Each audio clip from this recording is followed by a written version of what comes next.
আজ আমি আপনাদের সাথে পাউন্ড কেক রেসিপি শেয়ার করব। দেখতেই পাচ্ছেন কেকটা কতটা সুন্দর, কতটা খেতে তাহলে মজা হবে দেখেই বুঝতে পারছেন। তবে দেরি না করে চলুন রেসিপিটা আপনাদের সাথে শেয়ার করি।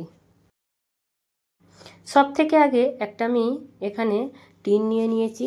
এবার এটাতে একটু তেল দিয়ে খুব সুন্দর করে বুরুশে করে লাগিয়ে নেব চারিদিকটা। এখানে আমি 4টে ডিম নিয়েছি রুম টেম্পারেচারে থাকা। এবার এটা ব্লেন্ডার দিয়ে খুব সুন্দর করে 3 মিনিট ঘড়ি ধরা ব্লেন্ড করে নেব। একদম 3 মিনিট হয়ে গেছে। এখানে আমার ঘড়ি ধরে আমি 3 মিনিট আগে বিট করে নিয়েছি। এবার এতে আমি একটু অল্প ভ্যানিলা এসেন্স দিয়ে দেব, দিয়ে হাফ মিনিট আমি এখানে আরও বিট করে নেব। এবার এখানে আমি দিয়ে দিচ্ছি 1 কাপ পরিমাণ, 1 কাপের থেকে একটু কম আমি নিয়েছি। যদি আপনারা বেশি মিষ্টি খেতে চান তাহলে 1 কাপ নেবেন। আমি একটু অল্প কম নিয়েছি। এখানে চিনিটাকে পিষে নিয়েছি। এবার 2-3 বারে আমি চিনিটা দিয়ে 1 মিনিটের ভেতরে আমাকে এইটা চিনিটা সবটা ঢেলে দিতে হবে, দিয়ে বিট করে নিতে হবে। তবে এগুলো ঘড়ি ধরে করতে হবে, না হলে বেশি যদি বিট হয়ে যায় তাহলে একদম পাউন্ড কেক ভালো বানবে না। এবার আমি ওগুলোকে সাইডে রেখে দিয়ে এখানে কিছু শুকনো উপকরণ নিয়ে নিয়েছি, যেগুলো আমি চেলে নেব আগে। এখানে আমি 1 কাপ ময়দা ব্যবহার করছি, আর হাফ টিস্পুন এখানে আমি বেকিং পাউডার দিয়ে দিলাম। এগুলোকে খুব সুন্দর করে আগে চেলে নেব।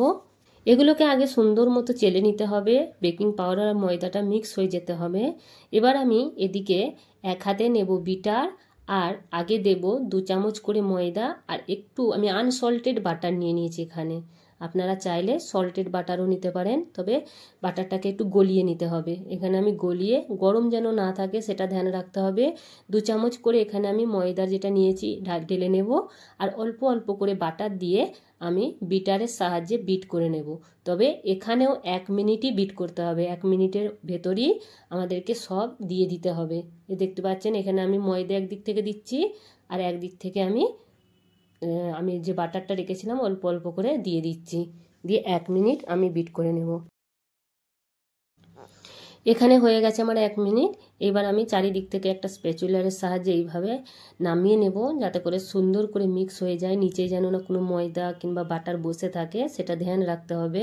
তো এইভাবে কাট অ্যান্ড ফোল্ড মেথডে একবার ভালোভাবে এগুলোকে নেড়ে নিতে হবে, বেশি ওভার মিক্স করা যাবে না। এদিকে আমি কিছু ড্রাই ফ্রুটস ছোট ছোট করে কেটে নিয়েছি, কুচিয়ে নিয়েছি। এখানে কিছু কিশমিশ, আর এখানে টুটি ফুটি, বাদাম, কাজু বাদাম, খেজুর ছোট ছোট করে কেটে নিয়েছি, আর একটু ময়দা মাখিয়ে নিচ্ছি, যাতে করে ড্রাই ফ্রুটসগুলো যেন নিচেই না যেন যে বসে যায়। তো এবার এতে দিয়ে মিক্স করে নেব আমি।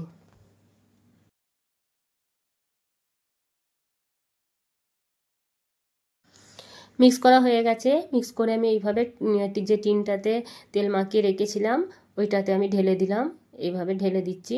আর উপর থেকেও কিছু ড্রাই ফ্রুটস আমি দিয়ে দেব, দেখতে খুব সুন্দর লাগবে। এটা আমি ওভেনে বানাবো, তো এটা এবার আমি ওভেনে দিয়ে দেব 30 মিনিটের জন্য। 30 মিনিট পর একবার চেক করে দেখতে হবে যে কাঁচা আছে নাকি। যদি কাঁচা থাকে তাহলে আরও 10 মিনিট বাড়িয়ে দিতে হবে। এখানে আমার 40 মিনিট লেগেছে। 40 মিনিট পরে হয়ে গেছে কেকটা। দেখতেই পাচ্ছেন কালারটা কত সুন্দর হয়েছে। এবার আমি এটাকে চারিদিক থেকে ছাড়িয়ে নেব আগে, দিয়ে মোল্ড আউট করে নেব। দেখুন আমি কেটে দেখাচ্ছি একটা কত সুন্দর লাগছে। এটা নরম, খুব সুন্দর বেনেছিল। যদি ভিডিওটা আপনাদের ভালো লেগে থাকে তাহলে লাইক, কমেন্ট, শেয়ার আর সাবস্ক্রাইব করতে মোটেও ভুলবেন না। ভিডিওটা দেখার জন্য অনেক অনেক ধন্যবাদ।